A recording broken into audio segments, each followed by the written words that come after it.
Bonjour à tous. Aujourd'hui, on va discuter de l'allongement du QT, de la torsade de pointe, et notamment avec une question que je vous ai posée, c'était la torsade de pointe, mythe ou réalité? Pour la majorité d'entre vous, vous m'avez répondu que, effectivement, c'était un événement réel qu'on pouvait rencontrer.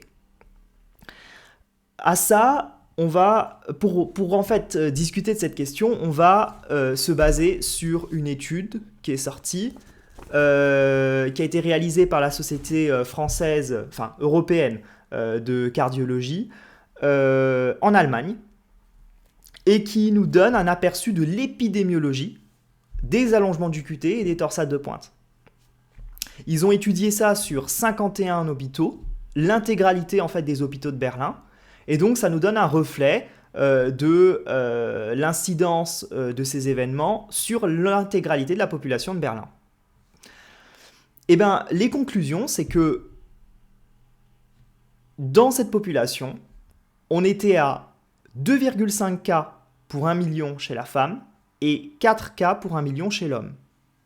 En comparaison à des pathologies rares, enfin du moins des effets indésirables rares des médicaments, on pourrait parler du syndrome de Stevens-Johnson et du syndrome de Yale, où là, on retrouve une incidence qui avoisine les 1 à 2 pour 1 million. Donc quelque chose qui est assez proche au final. Donc c'est à se demander si les torsades de pointe et notamment aussi les allongements du QT, c'est pas des événements qui sont quand même assez rares. Ben, à ça, il faut comprendre deux choses. D'une part, et d'ailleurs c'est ce qu'il précise dans cet article, c'est que les allongements du QT et les torsades de pointe, c'est pas forcément des événements qui sont systématiquement relayés aux centres régionaux de pharmacovigilance. Donc on a une mauvaise, un mauvais, comment dire, un mauvais aperçu au départ du taux de ces événements indésirables.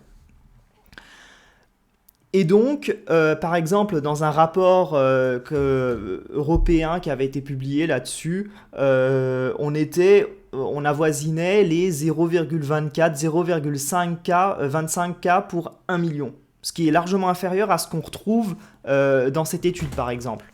Donc déjà, il y a une sous-estimation de cet événement. Mais même sous-estimé, là, on a des chiffres qui nous montrent quand même qu'il y a une certaine rareté à ces événements. Maintenant, dans la pratique, bien sûr, il faut prendre en compte cet événement, même si c'est un événement rare. Et souvent, ce que les praticiens vont faire, c'est que si on est face à un patient chez qui on va prescrire un médicament qui est susceptible d'affecter le QT. Si le patient, il n'a pas forcément de comorbidité cardiaque, eh ben, on va plus ou moins faire un ECG et surveiller justement son ECG. Si le patient, en revanche, il a des comorbidités cardiaques et qu'on va lui prescrire justement un traitement qui est torsadogène, eh bien là, il va falloir évaluer de manière plus fréquente l'ECG.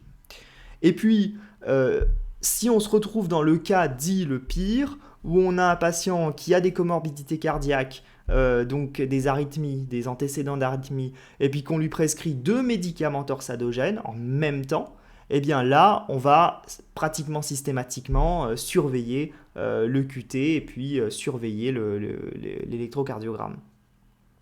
Sauf que cette gradation, entre guillemets, du risque, elle n'est pas dans tous les cas extrêmement justifiée.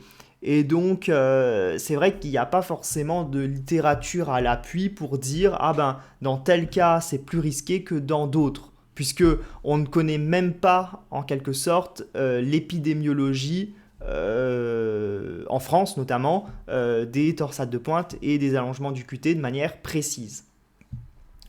Donc, ce sont des pratiques à prendre avec des pincettes, même si en soi, il est vrai que ce risque reste un risque assez rare.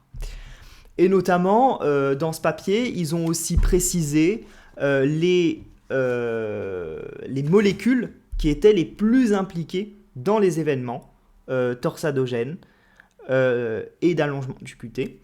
On y retrouve en première place, mais vraiment loin derrière toutes les autres spécialités, l'amiodarone.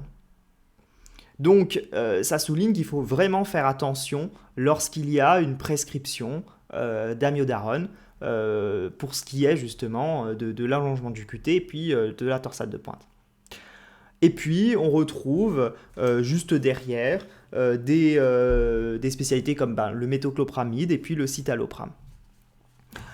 Donc voilà à peu près le bilan sur l'allongement du QT et le risque torsadogène, iatrogène, notamment des médicaments.